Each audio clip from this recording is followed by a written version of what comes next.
Hello there. What I want you to do is write down today's title, copy down the keywords, and today we are going to be looking at legislation which exists for sourcing assets. So first of all, I want to make sure that everyone is happy with what legislation actually is.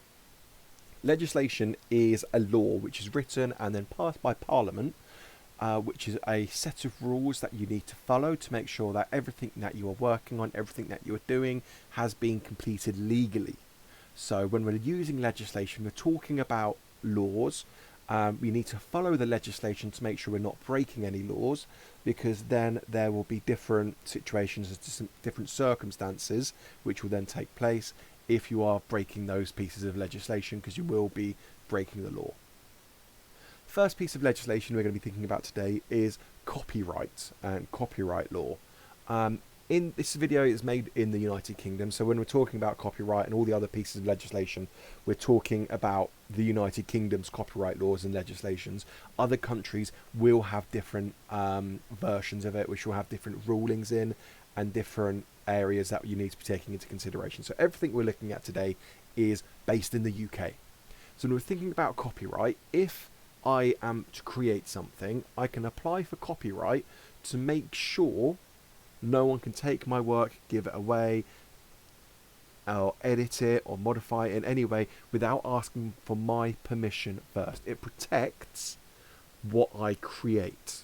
Copyright lasts usually for a certain amount of time depending on what it is. And you've got there a little table which shows the differences. So for example, a piece of musical work 70 years after the author's death. So not from when it was published, 70 years after whoever's created it, after they passed away. If we're thinking about films, 70 years after the death of the director, the screenplay author and composer. So we're looking for all of those. Broadcast, 50 years from the first date of the broadcast. So you can see different types of media have got different lengths of how long the copyright lasts. And then there are some exceptional cases where people have applied for longer, greater extensions to a copyright. But that's something you can go away and you can have a look at. So we want to have copyright over our work to make sure we can protect what we have created.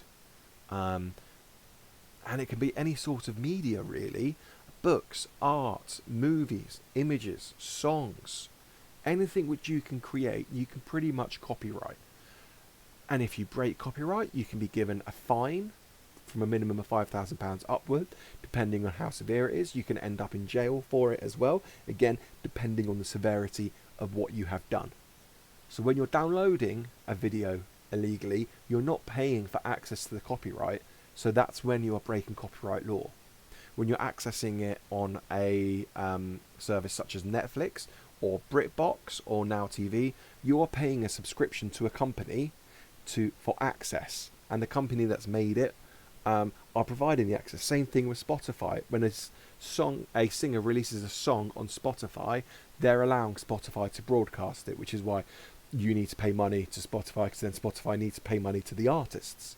So there are ways that you can view copyrighted material. So for example, going to the cinema, you're paying to view the copyrighted material.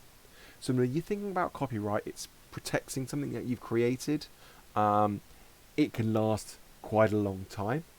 And if you break it, there are criminal charges that can be pushed against you. Trademarks. Trademarks are used for symbols, for words, for phrase, for advertising, for brands, for concepts. And you can register a trademark really easily with the Trademarks Registry. You've got a nice little example at the top one there. And companies are really, really protective of their trademarks. For example, if I was going to become a professional wrestler, and I thought, I know, there's The Undertaker has got a nice name, has got a nice ring to it as a wrestler. I'm going to call myself that. I can't, because WWE hold that trademark. Okay, so companies want to protect their trademarks. There we can see an example of a trademark filing from Blizzard for one of their creations in the World of Warcraft series, The Dark Below, and they are registering, they're making sure that no one else can use that phrase. You can apply for trademarks within a country. So if I was going to apply for something with the patent office, normally that would only apply for within the United Kingdom, but then I can apply in other countries, apply globally.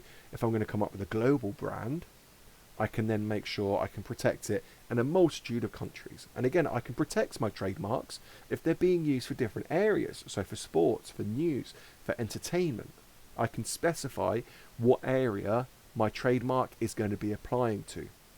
And those trademarks are really important, because if you see some trainers with a tick on it, straight away you're thinking Nike.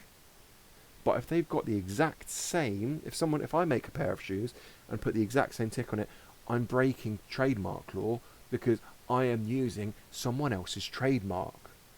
And again, there's fines and other punishments in place should someone do that.